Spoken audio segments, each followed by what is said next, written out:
Ay.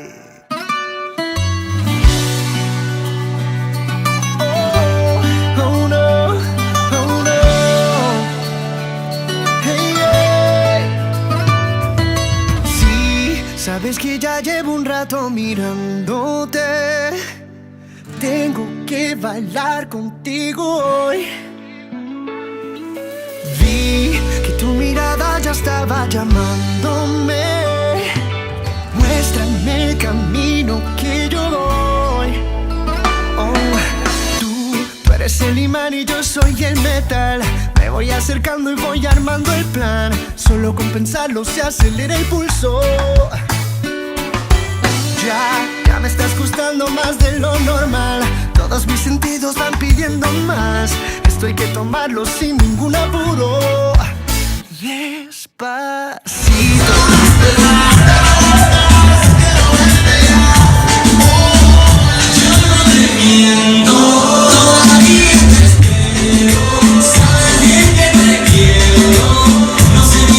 Bueno, Juli, què t'ha semblat l'experiència d'avui?